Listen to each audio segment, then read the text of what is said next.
मध्य रात्रि के घंटे की चोट पर जब सारी दुनिया सो रही होगी, भारत जीवन और स्वतंत्रता के लिए जागेगा।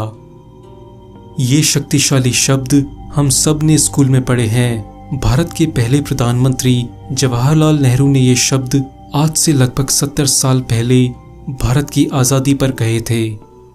आपने बहुत सारे फेसबुक पोस्ट में उनके द्वारा किए गए कामों की आलोचना पढ़ी होगी, लेकिन आज हम आपको विस्तार से जवाहरलाल नेहरू की उन गलतियों के बारे में बताएंगे जिनकी सजा आज तक भारत को मिल रही है। Coco Island. साल 1950 में नेहरू ने भारत का कोको द्वीप समूह म्यांमार को गिफ्ट में दे दिया था।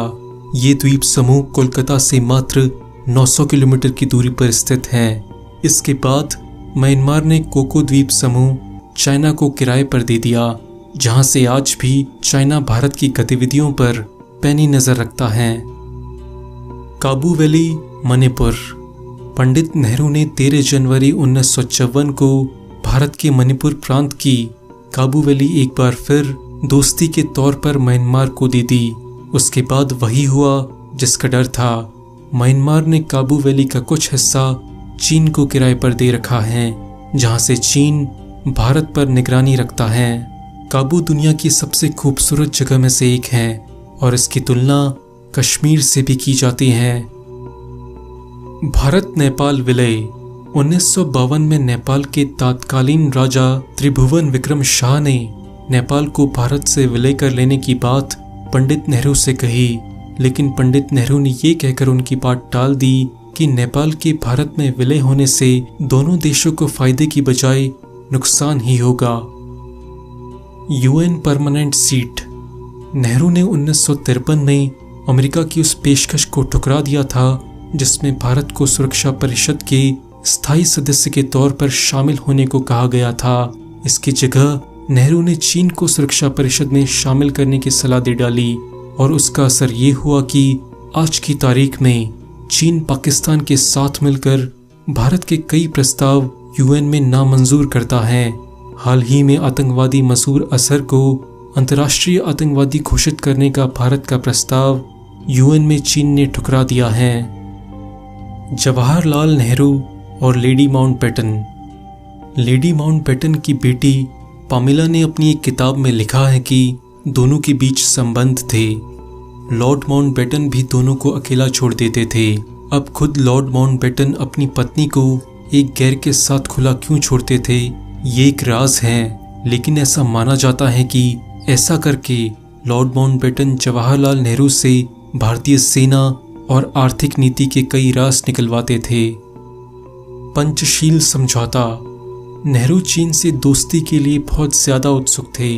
नेहरू ने 1954 में चीन के साथ पंचशील समझौता किया। इस समझौते के साथ ही भारत ने तिब्बत को चीन का हिस्सा मान लिया। नेहरू ने चीन से दोस्ती की खातिर तिब्बत को भरोसे में लिए बिना उस पर चीन के कब्जे को मंजूरी दे दी।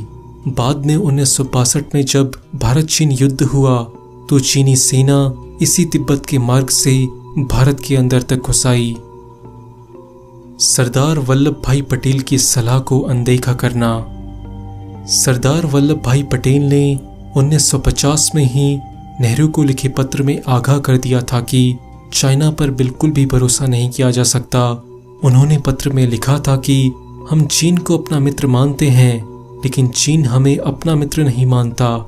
ऐसा सदियों के बाद होगा जब भारत को अपने दोनों ही तरफ दुश्मन देशों से लड़ना होगा और उसके लिए भारत को अभी से तैयारी करनी चाहिए। लेकिन नेहरू ने वल्लभ भाई पटेल की एक नहीं सुनी और हिंदी चीनी भाई भाई के खोखले विचार को सच मान बैठे। 1962 भारत चीन युद्ध। चीनी सेना अरुणाचल प्रदेश, आसाम, सिक्किम तक अंदर घुसाने के बाद भी नेहरू ने हिंदी चीनी भाई भाई कहते हुए भारतीय सेना को चीन के खिलाफ एक्शन लेने से रोक कर रखा, जिसके परिणाम स्वरूप हमारे कश्मीर का लगभग 14,000 स्क्वायर किलोमीटर भाग पर चीन ने कब्जा कर लिया, जिसमें कैलाश पर्वत, मानसरोवर और अन्य तीर्थ स्थान आते हैं। चीनी सेना ने 1962 में भारत को हरा दिया। हार के कारणों को जानने के लिए भारत सरकार ने लेफ्टिनेंट जनरल हेंडरसन और कमांडेंट ब्रिगेडियर भगत के नेतृत्व में एक समिति बनाई थी। माना जाता है कि इनके द्वारा तैयार की गई रिपोर्ट में प्रधानमंत्री, रक्षा मंत्री और पूरे सरकारी तंत्र की जमकर आलोचना की गई, जिसके कारण आधिकारिक रूप से इसे भारत सरकार द्वारा सार्वजनिक नहीं किया गया। दोस्तों, आज के एपिसोड में बस इतना ही। अगर आप चाहते हैं कि हम ऐसे ही वीडियोस रोज बनाते रहें तो इस वीडियो पर 7000 लाइक्स पहुंचाएं और इस वीडियो को अपने फेसबुक और व्हाट्सएप ग्रुप्स पर शेयर करें और नीचे दिए गए लाल बटन पर क्लिक करके सब्सक्राइब करना ना भूलें।